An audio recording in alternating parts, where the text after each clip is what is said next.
What does it mean to be a certified drone pilot? To me, I wanted to be certified as a drone pilot just because I knew going out for these different jobs that I would be questioned, even for jobs that, I'm meant to be there or hired to be there. I might have a manager of a store come out and ask me, what am I doing? So it just helped to be able to be certified. And plus you do have to be certified and able to obtain FAA clearance in certain spots where you can't just fly up a drone recreationally. You need to have the right certification. Oh, and that's here in the States or California? So it's probably, throughout because FAA is, federal. So there're just certain areas that I believe even around Disneyland, they have what they call a TFR. So there's a flight restriction around it. There's a certain radius that you're not even supposed to fly a drone around that area. So, but you can obtain, clearance to fly in some of these areas. It just takes a little bit more time. So I just wanted to be certified so I know what are the proper steps to take and how to figure out how to get through these obstacles. Because of course you don't want to have any incidences where you're up at the same level as an airplane. You don't want to cause any kind of collisions. There's some big responsibility that the average everyday drone user may not be aware of. And is that something that would be common? Wouldn't the drones be lower than most of the flight paths? Well, you can just, shoot the drone up into the sky and press the up arrow on the, on the remote control and, send it up as high as you want. But there is a height limit. So the height limit is generally 400 feet above ground level. And then yes, these other planes generally fly higher than that. But for somebody recreationally, who's just doing it as a hobby or just for fun, they may not know these rules. And so it was getting my certification that I learned that. So they not only do they have to see you operate it, but there's a quiz or a test? There's a test. Actually, they didn't need to see me operate it.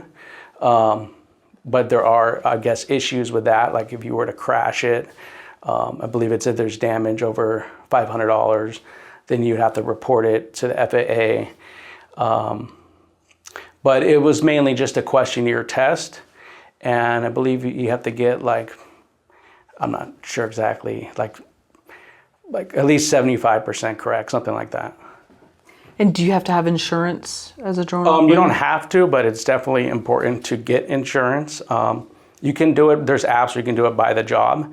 So if you think you're in a high risk area, you can get insurance. For example, a high risk area for me would be, like if you're in a downtown area and there's vehicles or people, in other areas there might be power lines or trees or other obstacles. So you just have to be fully aware of your surroundings.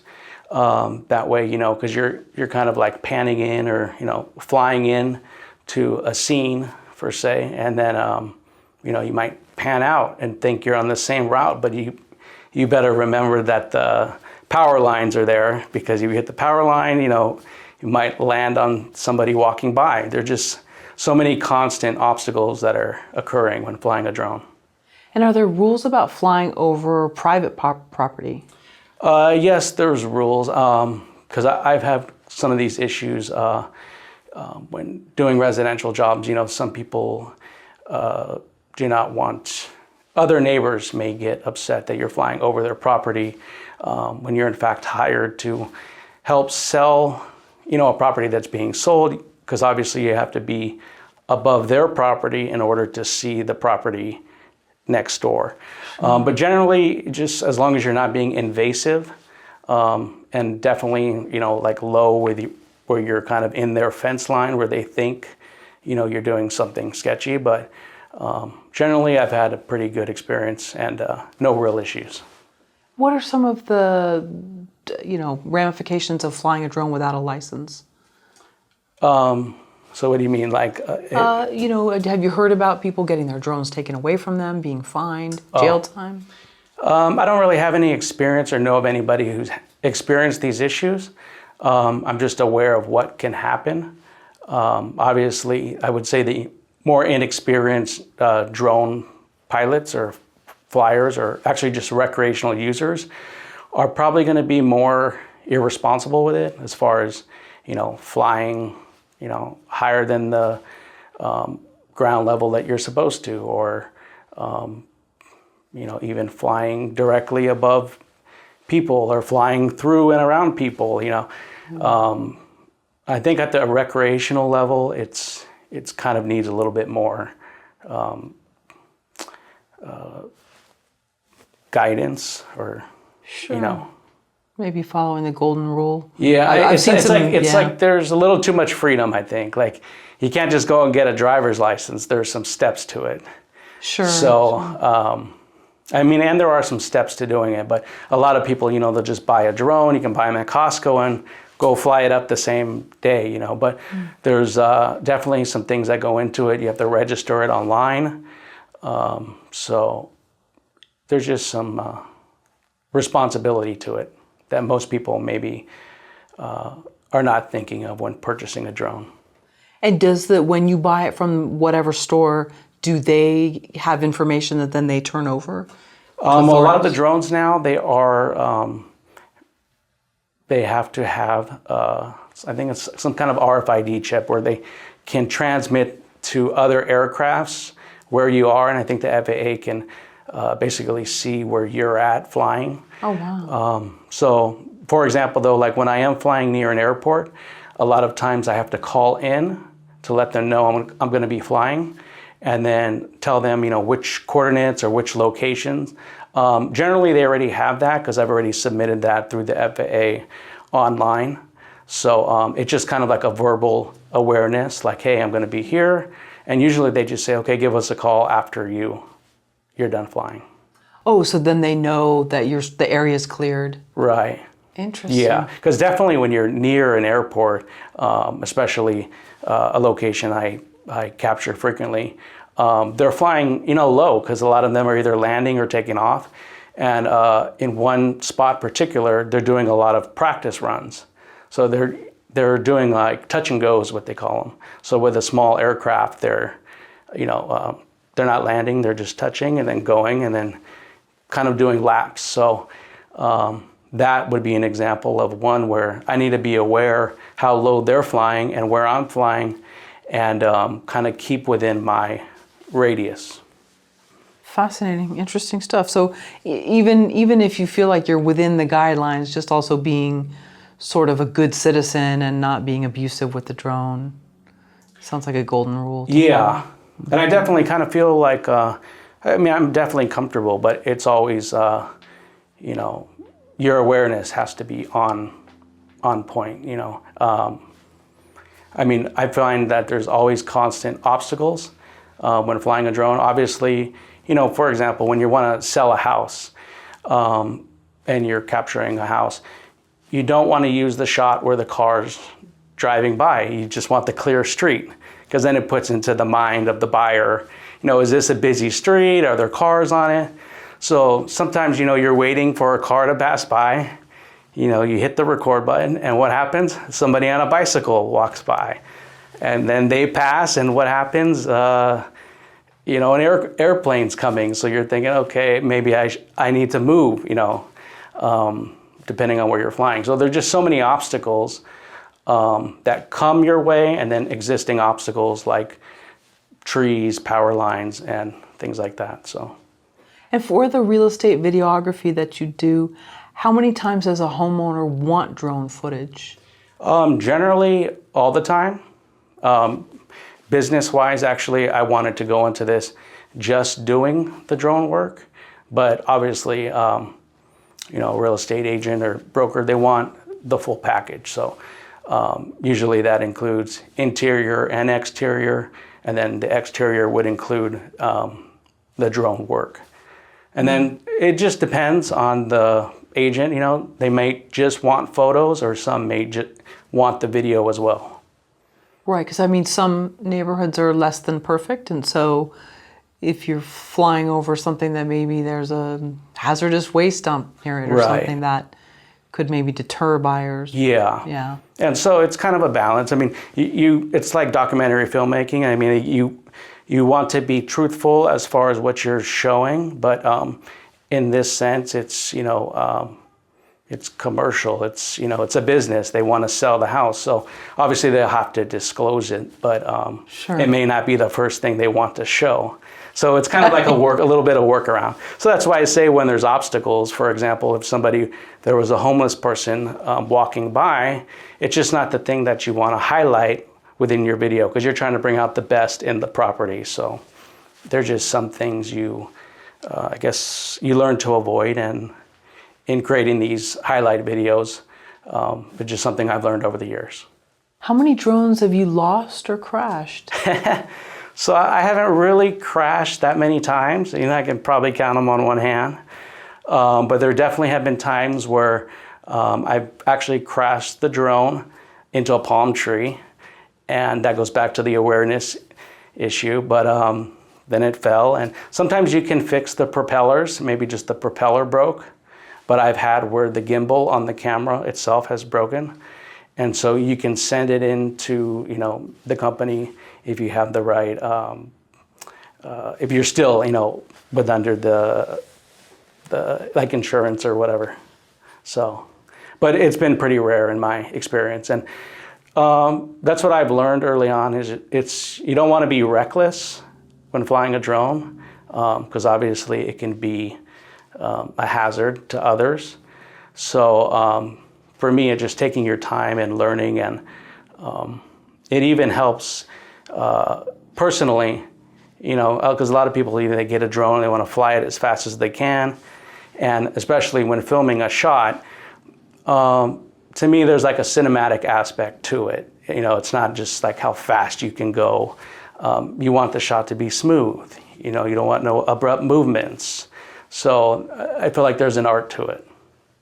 What's the best way to handle people questioning whether you're licensed? I mean, maybe less so where you are, but here in LA, it seems like there's someone around every corner right, looking to question what you're doing. Yeah, and I've had that before at, like a commercial property where a manager will come out and tell me, you can't be here.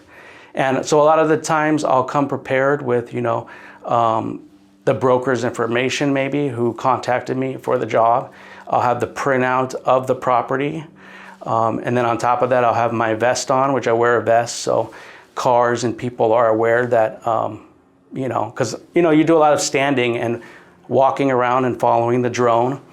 And so you want people to be kind of aware, of you and when you're in their space, because, in a parking lot, cars are backing out and coming in and out, it's constant. So within that vest too, I wear basically my badge or ID that I got from the FAA. And it just, if I need to pull it out to prove to them I'm a certified drone pilot, then I'll do so. But yeah, those are some of the things. That's good because you'll definitely be challenged, and sometimes there's an art to deflecting an angry HOA person that wants to report you or something. Yeah, and I feel like I can name like every type of obstacle. I've had, a woman tell me, if I had my gun, I would have shot that down. Oh, so wonderful. So I'm like, okay. So a lot of these times I'm like, I wish I had my GoPro running, so I can, capture these experiences that I, because I feel like it's kind of an interesting thing that people don't know. I guess with any job, things happen that people aren't aware of, but sure, I'm just trying to photograph a property. I'm not trying to be invasive or anything like that. I'm just, there to do a job. Oh, sure. Yeah, but all sorts of things can happen when you pull out a camera. No. What's the best drone shot you've ever captured? Best drone shot. I can't think of one per se, but definitely when you're in the downtown area, where there's buildings, it's lively. To me, it's fascinating, especially where I grew up in San Diego. My dad helped build a lot of those buildings. So to me, the history kind of is there, and it's just, but the business is always moving, somebody selling this property 1 year, and 10 years later it's, selling again. So I just kind of tie in the, like the history of the city and then what's coming new. Sometimes it's an empty lot maybe, and they want to build a high-rise there.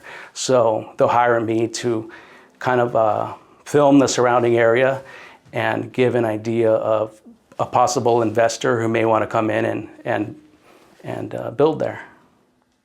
How did you become a real estate videographer? So I've been into video production for a long time now. I would say since 2000, maybe 2005, kind of professionally. So it was just kind of a way of paying the bills, just another element of the video production side. And obviously drones being accessible and at your fingertips. It's not the shot that in the filmmaking world, you used to have to get a crane or get a jib or to get these type of shots. So that was my initial interest. And then I just found the world of real estate, which there's constant business. People are constantly selling their house or looking to buy a house. And so it was just one method of using my creative, expression, in a sense. So you're primarily working with an agent that's working with the seller? Yes. The seller's agent? Yeah. Mm-hmm. Usually it's from the seller's perspective. Or sometimes, like I said, if they're going to have an investor come in.